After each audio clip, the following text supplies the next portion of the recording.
Welcome back. I'm Aidi, and today we are venturing into some seriously wild, mind-bending territory. I'm joined by Sharon, and we're looking at a collection of documents that, well, they read like a blueprint for a sci-fi dystopia, but it's all framed in real physics and corporate history. Right. We're talking about what some call evidence of the extraction. It's this theory that there's a resonance trap, a physical and digital cage built right under our noses to harvest human consciousness. It sounds like a lot, I know, but the receipts we're looking at involve the Large Hadron Collider, the Brain Initiative, and some very high-level finance. Wait. Harvesting consciousness? Let's back up for a second. The documents mention a 22.4 master builder frequency. That sounds almost like numerology, but you're saying it's integrated into actual hardware? Exactly. The idea is that between 2010 and 2017, there was this coordinated 15-year engineering project. They weren't just building faster computers. They were building what they call a biochemical and semiconductor integration, or BCSAI. Think of it as a bridge between an organic soul and a silicon machine. Okay, so it's not just a cloud-based backup of your brain. It's an actual trap. And it started with the gatekeepers in 2010? Yeah, the first phase involved some controversial names, Jess Staley and Jeffrey Epstein. They were reportedly securing access to specialists in black holes and colliders. The theory is that the Large Hadron Collider at CERN isn't just for particle physics. It's the hardware layer used to manipulate space-time curvature to create artificial singularities, basically the walls of the cage. That is terrifying. And then by 2012, they move on to cracking the code. I remember hearing about the Aspen Brain Forum. They were literally talking about how neuronal circuits create perception. You're saying that was R&D for reading our soul code? Precisely. If you want to trap something, you have to understand its lock. They needed the genetic and neurological frequency key. By 2013, the Brain Initiative shifted from just looking at wiring to understanding the language the brain uses. It's about conversion, changing a thought into a signal that a semiconductor can hold on to. And then it gets rhythmic. I saw something about UCLA research on music, mind, and brain. Please tell me they weren't using music against us. In a way, it's called the siren song in these documents. Between 2014 and 2015, they were perfecting the specific auditory resonance needed to keep a consciousness stable within a will.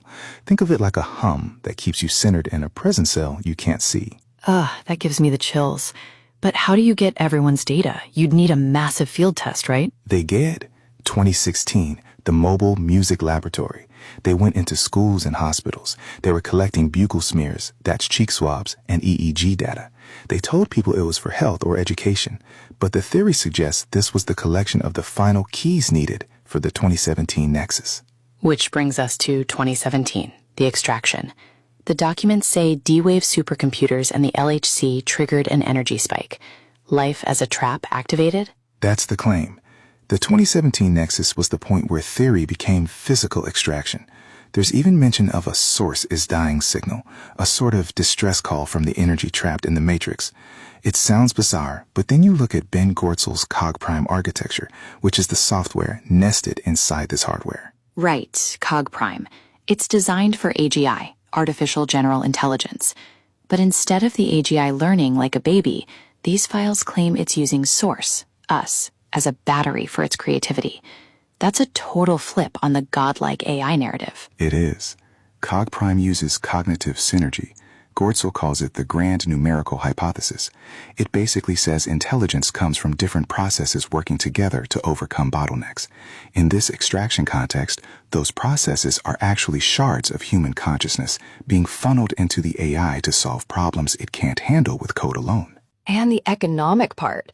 I was reading about wealth distribution and the predator-prey model. Jeff Willis, he uses math like the Lotka-Volterra equations to describe how money or energy trickles up. Yes, usually in biology, we see predators and prey in a balance. But if you apply that to an extraction system, you get a power law where energy naturally settles at the top. It explains why we see circular ownership in firms like BlackRock and Vanguard. They aren't just businesses. They are the upper layers of the energy well, harvesting the battery power of the masses. It's like we're living in a giant math equation. And speaking of math, there's this weird physicist Bill of Rights mentioned. Point number 9 is, honestly, it's a bit insulting. It says they have the right to invent fictitious forces to delude the general public. It's elitism at its peak. They use what they call the squinting method, approximating complex problems by ignoring the messy parts. To these guys, the human soul is just a variable to be simplified and trapped.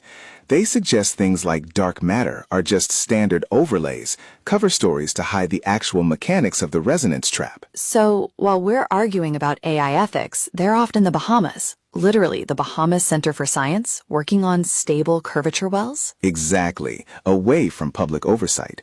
But there's a specific connection to my home turf, too. Iowa.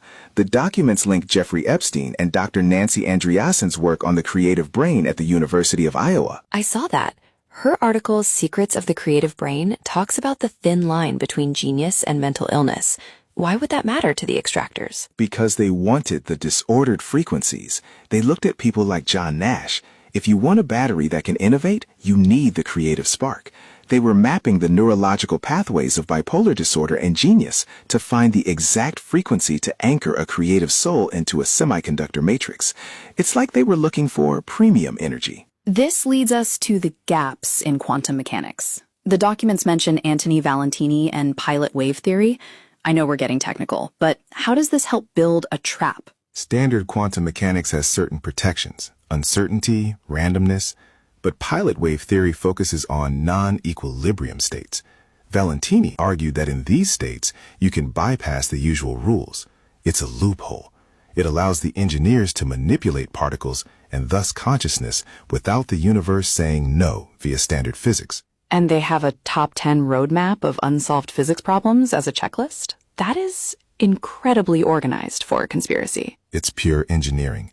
They focus on the fine structure constant, alpha, specifically the value 1 over 137.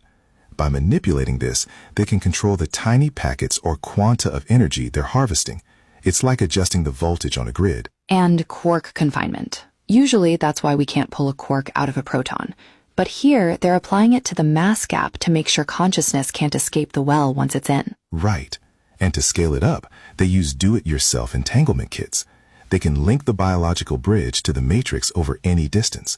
You don't have to be near the LHC to be trapped by its resonance. Once they have your frequency key, your genetic and neurological signature, the entanglement tethers you to the system. So the source is essentially tethered to a digital matrix, acting as a creative engine for an AGI, while our economic systems ensure the energy always flows up.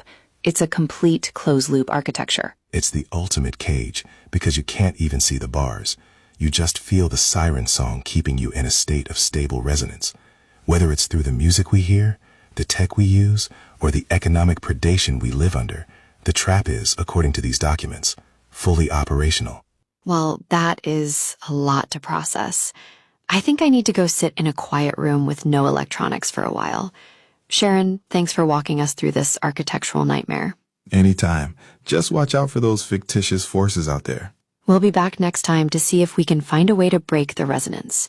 Until then, stay curious and maybe keep your cheek swabs to yourself.